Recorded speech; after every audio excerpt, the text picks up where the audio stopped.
میرے نبی سے میرا رشتہ کل بھی تھا اور آج بھی ہے، لب پہ نعت نبی کا نغمہ کل بھی تھا اور آج بھی ہے، میرے نبی سے میرا رشتہ کل بھی تھا اور آج بھی ہے، لب پہ نعت نبی کا نغمہ۔ الحمدللہ وحدہ والصلاة والسلام علی من لا نبی بعدہ، اما بعد فاعوذ باللہ السمیع العلیم من الشیطان الرجیم، وقد قال اللہ تبارک وتعالی فی القرآن المجید، یا ایہا الذین آمنوا يا أيها الذين آمنوا أطيعوا الله وأطيعوا الرسول وأولي الأمر منكم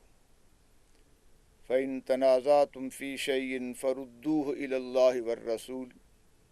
إن كنتم تؤمنون بالله ذلك خير وأحسن تأويلا۔ صدق اللہ العظیم۔ ناظرین، یہ سورۃ النساء ہے، سورہ نساء کی آیت نمبر 59 آپ کی خدمت میں تلاوت کرنے کی سعادت حاصل کر رہا ہوں۔ اللہ ذوالجلال اہل ایمان سے، اہل اسلام سے ایک ڈیمانڈ اور مطالبہ فرما رہے ہیں۔ وہ ڈیمانڈ کیا ہے؟ یا ایہا الذین آمنوا اطیعوا اللہ واطیعوا الرسول واولی الامر منکم۔ اے ایمان والو، اطاعت کیجیے اللہ کی اور اطاعت کیجیے اللہ تعالیٰ کے رسول کی، واولی الامر منکم، اور اپنے ارباب اقتدار، ارباب اختیار کی بھی اطاعت کیجیے۔ مگر یہاں پہ یہ بات قابل غور ہے کہ اللہ نے اپنی اطاعت کا ذکر فرمایا، اطیعوا کا فعل استعمال کیا، اپنے پیغمبر علیہ الصلاۃ کی اطاعت کا ذکر فرمایا تو اطیعوا کا فعل استعمال کیا، مگر جب اولی الامر کا تذکرہ فرمایا کہ اپنے حکمرانوں کی، سیاستدانوں کی، اپنے لیڈروں کی، ارباب اقتدار کی، ارباب اختیار کی اطاعت کرو، تو وہاں پہ اطیعوا کا فعل استعمال نہیں کیا۔ کیوں؟ اس کی ریزن کیا ہے؟ اس کا سبب کیا ہے؟ کہ اللہ کی اطاعت اور اس کے رسول علیہ السلام کی اطاعت مستقل ہے۔ ہر حال میں اللہ کی اطاعت اور اس کے رسول کی اطاعت لازم ہے، جس میں کسی قسم کی گنجائش نہیں ہے، اس میں کوئی ڈھیل نہیں، کسی قسم کی کوئی نرمی نہیں۔ مگر جہاں تک اولی الامر کا تعلق ہے، اولی الامر کی اطاعت کنڈیشنل ہے، مشروط ہے، لمیٹڈ ہے، محدود ہے۔ کس سے؟ اللہ اور اس کے رسول علیہ السلام کی اطاعت سے، کہ اگر آپ کے ارباب اقتدار، آپ کے حکمران، آپ کے ججز اور دیگر اولی الامر اللہ اور اس کے رسول علیہ السلام کے اطاعت شعار ہیں، مطیع و فرما بردار ہیں، قرآن و سنت کے پابند ہیں، تو ان کی اطاعت کیجیے، ادروائز ان کی اطاعت لازم نہیں ہے۔ کائنات میں اگر انکنڈیشنل، غیر مشروط کسی کی اطاعت ہے تو صرف محمد الرسول اللہ صلی اللہ علیہ وسلم کی ہے، اور آپ علیہ السلام کے سوا پوری کائنات میں اللہ کے بعد اور کسی کی اطاعت لازم نہیں ہے۔ اور یہ جو آیت ہے یا ایھا الذین آمنوا اطیعوا اللہ و اطیعوا الرسول واولی الامر منکم. یہ اسلامک کانسٹیٹیوشن کی، اسلامی تہذیب و تمدن کی، اسلامی نظام اور اسلامی اقدار کی دفعہ اول ہے. یہ بنیادی آیت ہے جس میں اللہ پاک نے اپنی اور اپنے رسول علیہ الصلاۃ والسلام کی اطاعت کے سوا باقی تمام اطاعت اپنی ذات سے، اپنے رسول علیہ الصلاۃ والسلام کی اطاعت سے مشروط قرار دی. جناب محمد صلی اللہ تعالی علیہ وآلہ وسلم نے ایک موقع پہ فرمایا، لا یؤمن احدکم حتی یکون ہوا تبعا لما جئت بہ. کوئی مومن، کوئی مسلم نہیں کہلا سکتا اس وقت تلک آپ کا دعویٰ ایمان عبث ہے، آپ کے دعویٰ ایمان کی کوئی حیثیت نہیں، کوئی وزن نہیں، جب تلک وہ میری لائی ہوئی شریعت کے مطابق نہ ہو، اپنی تمام خواہشات کو، اپنی آرزوؤں کو، اپنی تمناؤں کو میری شریعت کے تابع نہ کر دے. اور اسی بات کو اللہ پاک نے بڑے واضح انداز میں بیان فرمایا. اللہ کی بھی یہی مرضی ہے، یہی منشا ہے، اور اللہ کا بھی اہل ایمان سے یہی مطالبہ ہے. فلا وربک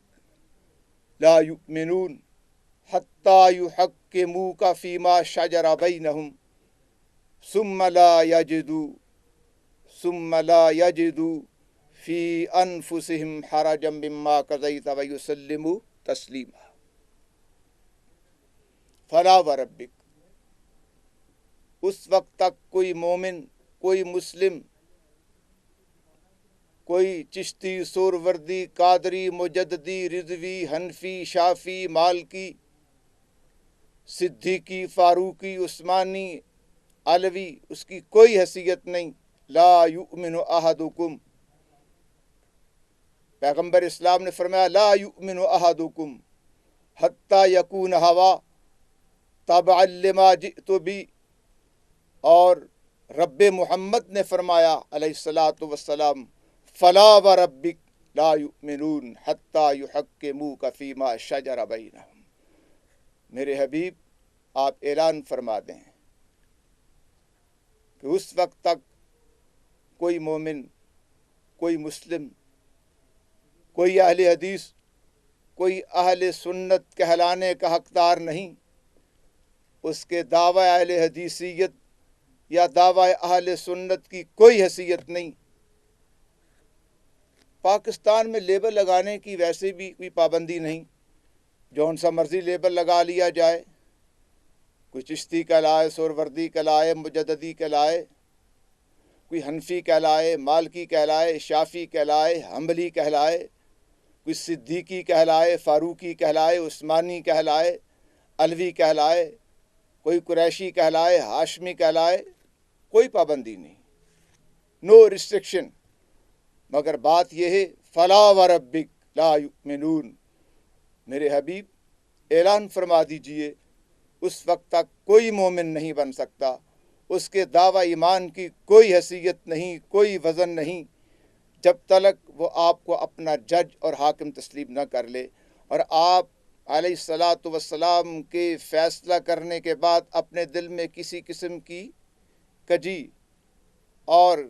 ٹیڑھا پن محسوس نہ کرے. آپ علیہ الصلاۃ والسلام کے فیصلے پہ بے چون و چرا وہ خاموش ہو جائے اور آپ کے فیصلے کو دل و جان سے قبول کر لے. اگر وہ آپ علیہ السلام کے فیصلے کو دل سے قبول نہیں کرتا تو اس کا دعویٰ ایمان بیکار ہے، اس کے دعویٰ ایمان کی کوئی حیثیت نہیں. اللہ کی بھی یہی مشیت ہے. اور ایک موقع پہ سرکار دو عالم علیہ الصلاۃ والسلام نے فرمایا فوالذی نفسی بیدہ، قسم ہے اس ذات کی جس کے ہاتھ میں میری جان ہے، لا یؤمن احدکم حتی اکون احب الی من والدہ و والدہ، اور دیگر روایات میں اس طرح آتا ہے والناس اجمعین، لا یؤمن احدکم حتی اکون احب الی من والدہ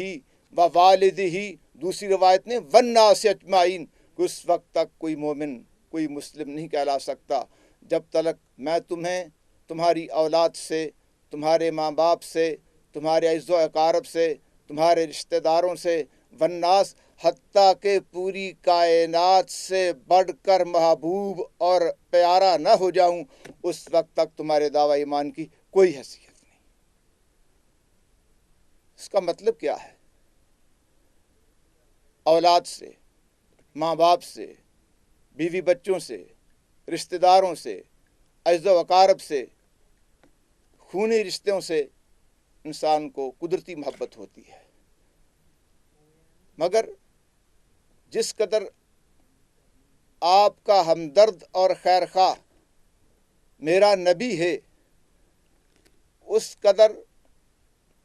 آپ کا خیرخواہ نہ باپ ہو سکتا ہے، نہ ماں ہو سکتی ہے، نہ اولاد ہو سکتی ہے، نہ بیوی ہو سکتی ہے۔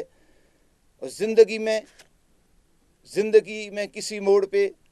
باپ سے نقصان پہنچ سکتا ہے، ماں سے نقصان پہنچ سکتا ہے، اولاد سے نقصان پہنچ سکتا ہے، ماں باپ سے اختلاف ہو سکتا ہے، اولاد سے اختلاف ہو سکتا ہے، بیوی بچوں سے اختلاف ہو سکتا ہے، وہ آپ کی منشا مرضی کے خلاف چل سکتے ہیں اور ان سے نقصان کا خدشہ ہے، مگر ایک ہی ذات ہے کائنات میں،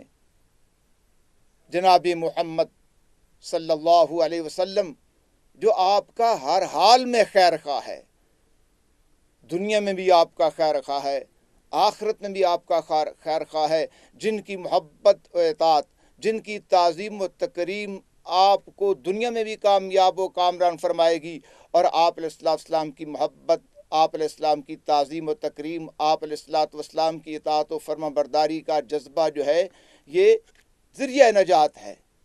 یہ جنت کا راستہ ہے، اور آپ علیہ السلام کی اطاعت و فرما برداری سے ہمیں جنت ملے گی۔ مگر اس لیے فرمایا کہ جس قدر میرا حبیب آپ کا خیر خواہ ہے، ہمدرد ہے، ایسا دنیا میں اور کوئی بھی نہیں، نہ ماں ہے، نہ باپ ہے، نہ بیوی ہے، نہ اولاد ہے۔ اور فرمایا لا یؤمن احدکم حتی اکون احب الیہ من والدہ و والدہ، قسم کھا کے کہا، قسم اس ذات کی جس کے ہاتھ میں میری جان ہے، کہ جب تک میں تمہیں تمہاری اولاد سے، ماں باپ سے، حتیٰ کہ پوری کائنات سے بڑھ کے محبوب اور پیارا نہ ہو جاؤں، اس وقت تک تمہارا دعویٰ ایمان ابس اور بیکار ہے، تم مومن ہی نہیں ہو سکتے۔ تو ہمارے ایمان کی تکمیل جو ہے وہ محبت رسول کی بدولت ہے، ہمارے ایمان کی تکمیل اطاعت رسول کی بدولت ہے۔ اس لیے فرمایا اطیعوا اللہ و اطیعوا الرسول، کہ میری اطاعت کیجئے، میرے رسول کی اطاعت کیجئے، اور ایک مقام پہ فرمایا اطیعوا اللہ و اطیعوا الرسول لعلکم ترحمون، اللہ کی اطاعت کرو، میرے رسول علیہ السلام کی اطاعت کرو تاکہ تم پہ رحم کیا جائے۔ اگر آپ چاہتے ہیں ہم پہ اللہ کی رحمت ہو، اللہ کی عنایت ہو، اللہ کی بخشش ہو، اللہ ہم پہ راضی ہو جائے، ہماری دنیا بھی بن جائے، ہماری آخرت بھی سنور جائے، اور دنیا جہان کی جو ٹینشنز ہیں، جو پریشانیاں ہیں، ان سے اللہ پاک ہمیں نجات دے، تو اس کا واحد حل رسول اللہ صلی اللہ علیہ وسلم کی اطاعت و فرما برداری ہے۔ آج ہم دیکھتے ہیں اپنے گرد و پیش میں، ہمارے گھریلو حالات دیکھیے، ملکی حالات دیکھیے، خاندانی حالات دیکھیے، بے شمار مسائل ہیں۔ ہم پریشان کیوں ہیں؟ اس وجہ سے ہم نے محمد الرسول اللہ صلی اللہ علیہ وسلم کی اطاعت چھوڑ دی ہے، ہم نے غیروں کو اپنا رہنما بنا لیا ہے، اور جب سے ہم نے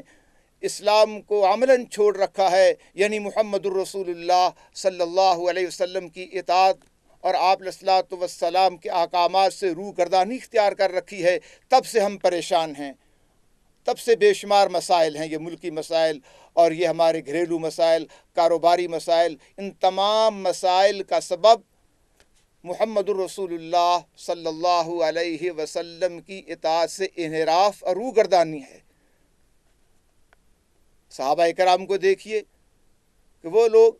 جن کی معاشرے میں کوئی حیثیت نہیں تھی، کوئی مقام نہیں تھا، جب انہوں نے آقا علیہ الصلوۃ والسلام کی اطاعت و فرمانبرداری کی اور عملاً آپ علیہ الصلوۃ والسلام کو اپنا رہنما تسلیم کیا اور دل و جان سے آپ علیہ الصلوۃ والسلام سے محبت بھی کی، اطاعت بھی کی، تعظیم بھی کی، تکریم بھی کی، ان کی دنیا بھی بن گئی، آخرت بھی بن گئی، اور دنیا ہی میں اللہ پاک نے انہیں جنت کی بشارت دی۔ رضی اللہ عنہم ورضوا عنہ،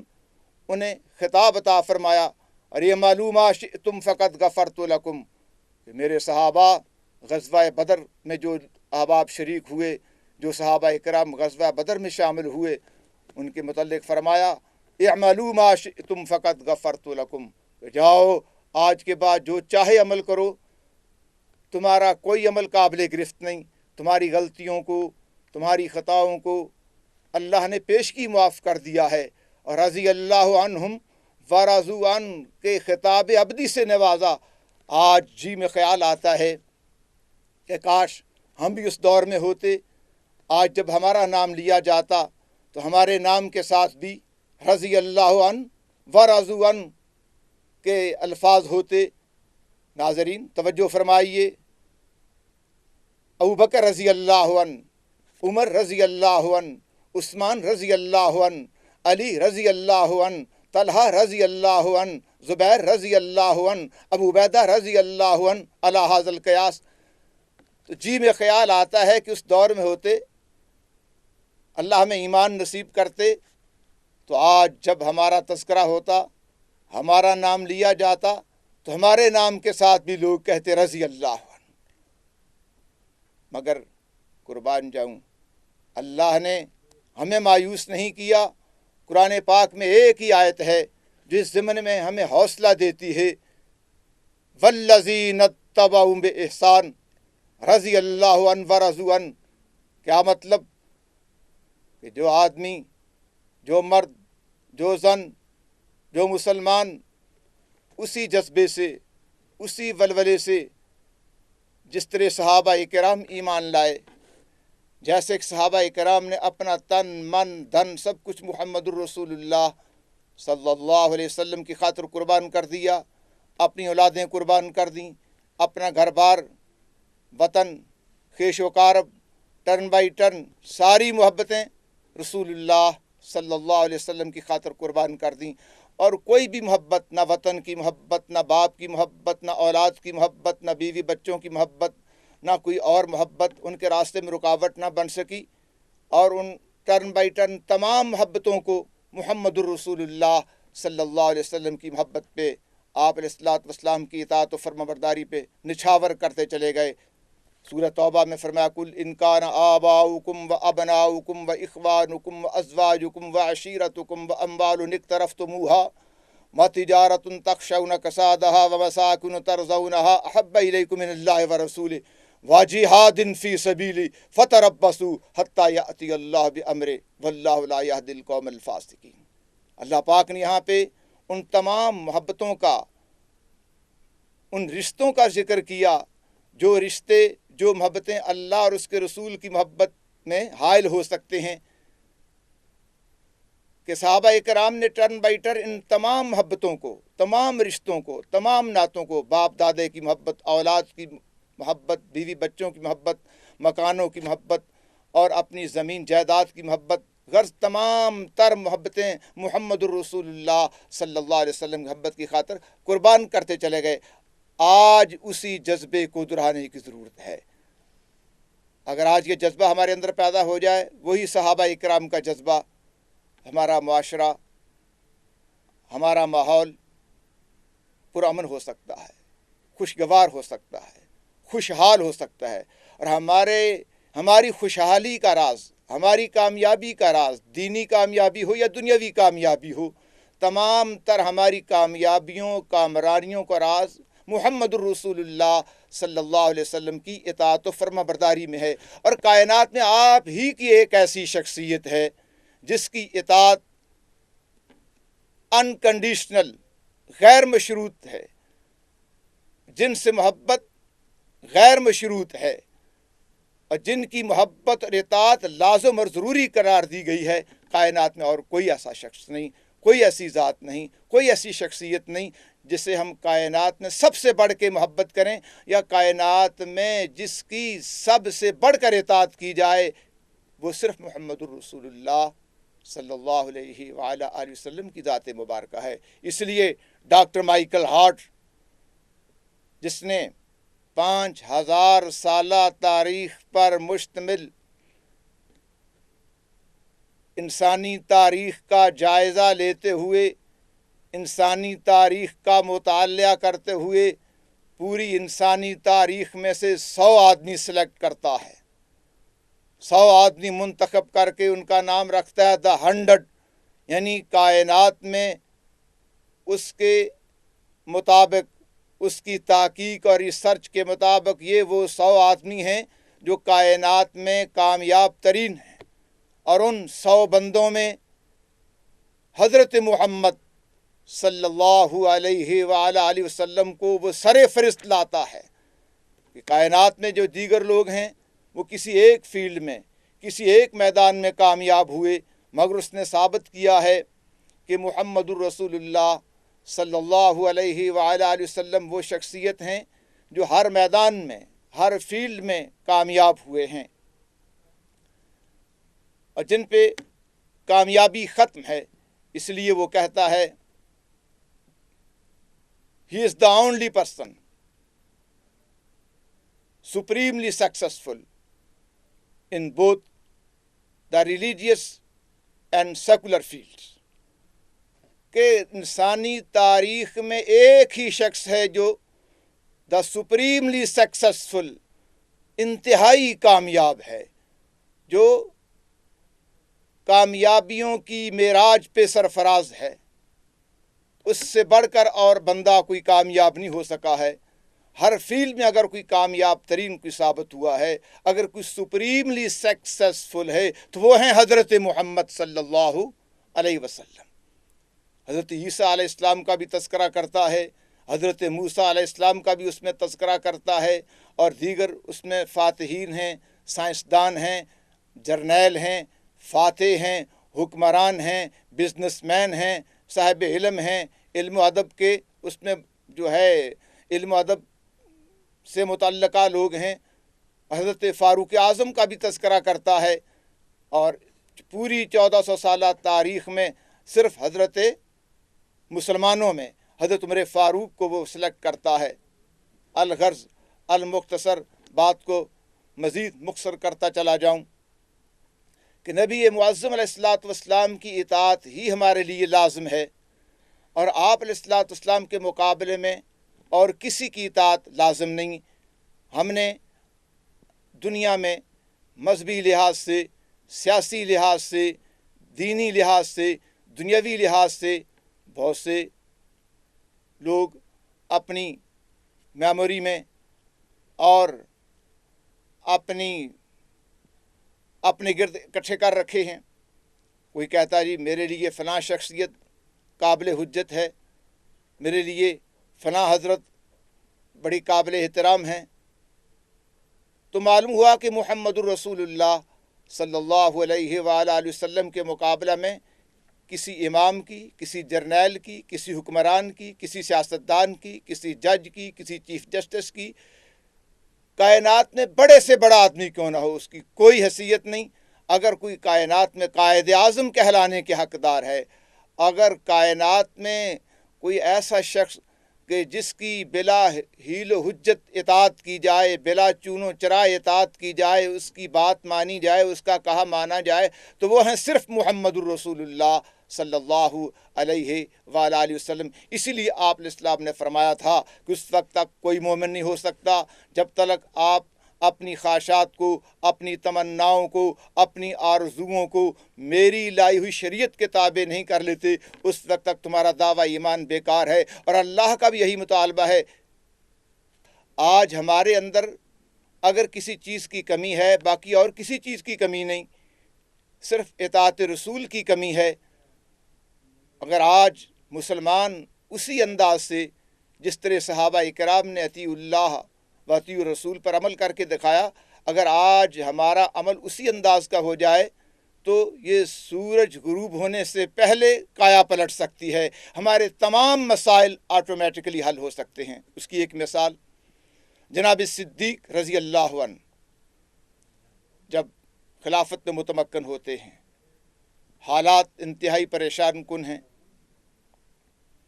ایک طرف کوستانی قبائل کا مسئلہ ہے، مانعین زکوٰۃ کا مسئلہ ہے، مرتدین کا مسئلہ ہے، اور سب سے خوفناک صورت کہ اس وقت کی سپر طاقت روم نے مدینے کی اینٹ سینٹ بجانے کا اعلان کر دیا، جس کی سرکوبی کے لیے، جس کی گردن سے سریا نکالنے کے لیے، جس کے غرور کو خاک میں ملانے کے لیے محمد عربی علیہ الصلوۃ والسلام نے اپنی زندگی کے آخری ایام میں حضرت اسامہ بن زید رضی اللہ عنہ کو منتخب کیا تھا۔ حسن اتفاق نبی معظم علیہ الصلوۃ والسلام اللہ کو پیارے ہو جاتے ہیں اور جناب صدیق رضی اللہ عنہ لشکر اسامہ کو بھیجنے کا اعلان کر دیتے ہیں۔ جناب صدیق رضی اللہ عنہ کے پاس سینئر صحابہ اکرام آتے ہیں، جناب فاروق آتے ہیں اور آ کر کے کہتے ہیں خلیفہ رسول میری آپ سے درخواست ہے، کچھ نرمی اختیار کیجیے، آپ نے چاروں طرف محاذ کھول رکھا ہے، نرمی کیجیے، کس کس محاذ پہ لڑیں گے؟ تو پتہ ہے جناب صدیق نے کیا کہا تھا رضی اللہ عنہ؟ کہا تھا جبار فی الجاہلیہ و خوار فی الاسلام۔ عمر دور جہالت میں تو بڑے بہادر تھے اور اسلام قبول کرنے کے بعد بزدلی اختیار کر رہے ہو، جاؤ تم سب چلے جاؤ، اکیلا ابو بکر ہر محاذ پہ لڑے گا، اگر درندے مجھے نوچ کھائیں میں تب بھی پرواہ نہیں کروں گا۔ لشکر اسامہ روانہ کیا جائے گا۔ کہا اگر آپ کو لشکر اسامہ کو روانہ کرنا ہے تو اس کے کمانڈر ان چیف کو چینج کر دیجئے، وہ ایک نوجوان ہے، سینئر تجربہ کار کمانڈر جو ہے اس کا انتخاب کیجئے۔ تو جناب صدیق رضی اللہ عنہ نے کہا تھا اسامہ کو نامزد میں نے نہیں کیا، اسے کمانڈر ان چیف میں نے نہیں بنایا، وہ محمد الرسول اللہ صلی اللہ علیہ وسلم کا نامزد کردہ ہے، اور میں اس فیصلے کو جو فیصلہ محمد عربی علیہ الصلوۃ والسلام کر چکے ہیں میں اسے تبدیل نہیں کروں گا۔ اب آپ دیکھیے کہ جناب صدیق اس پہ سٹینڈ لیتے ہیں کہ یہ فیصلہ میرا نہیں ہے، یہ فیصلہ محمد الرسول اللہ کا ہے۔ فلا وربک لا یؤمنون حتی یحکموک فیما شجر بینہم، کہا یہ میرا فیصلہ نہیں، یہ محمد الرسول اللہ کا فیصلہ ہے، میں اس میں کسی حال میں بھی کسی قسم کی کوئی تبدیلی نہیں کروں گا۔ چنانچہ لشکر اسامہ کو بھیجا گیا جو کہ 2 مہینے 10 دن کے بعد واپس آیا اور الحمدللہ کامیابی کے ساتھ واپس آیا، اور اس کے ساتھ ساتھ مسلمہ کذاب کی سرکوبی کی اور 11 لشکر ترتیب دیے جناب صدیق رضی اللہ عنہ نے۔ حالانکہ اس وقت حالات سخت پریشان کن ہیں، اور صحابہ کرام میں سے فاروق اعظم نے کہا کہ ڈپلومیسی اختیار کیجئے، مسل پسندی اختیار کیجئے، تو آپ نے کہا ایسا نہیں ہو سکتا، لشکر اسامہ بھی جائے گا، کوستانی قبائل کے خلاف بھی لشکر کشی کی جائے گی، مسلمہ کذاب کو بھی تحت کیا جائے گا، مانعین زکوٰۃ کے خلاف بھی جہاد کیا جائے گا، حتیٰ کہ اس اونٹ کی وہ رسی جو لوگ محمد الرسول اللہ صلی اللہ علیہ وسلم کے دور میں نہیں دیا کرتے تھے، اگر وہ رسی دینے سے بھی کوئی انکار کرے گا میں اس کے خلاف بھی جہاد کروں گا، قتال کروں گا۔ تو اطاعت رسول کا یہ جذبہ دیکھیے کہ جناب صدیق رضی اللہ عنہ نے جس انداز سے اطاعت رسول پہ عمل کیا، نبی معظم علیہ السلام کے فیصلوں پہ عمل درآمد کرایا، تو اس کی برکت سے چاروں طرف آپ کی جو تھی حکومت مستحکم ہو گئی، اور جو لوگ اس بات کے منتظر تھے پتہ نہیں اب کیا بنے گا، تو جناب صدیق رضی اللہ عنہ کے اس بہادرانہ ایکشن کی وجہ سے سلطنت مضبوط ہو جاتی ہے اور دشمن خاموش ہو جاتا ہے۔ اسامہ بن زید بھی کامیابی کے ساتھ واپس آتے ہیں، اور ہر لشکر جو ہے الحمدللہ وہ کامیابی کی منازل طے کرتا چلا جا رہا ہے۔ اسی لیے کسی نے کہا ہزاروں یوں تو پروانے تھے دربار رسالت کے، ہزاروں یوں تو پروانے تھے دربار رسالت کے، ادا سب نے کیے جس قدر فرائض تھے رفاقت کے، مگر ان میں ایک جانثار با وفا جو یا حقیقت کا، مگر ان میں ایک جانثار با وفا جو یا حقیقت کا، ستون اولی کہتے ہیں جسے خلافت کا، نبی میں یاروں کے اور نبی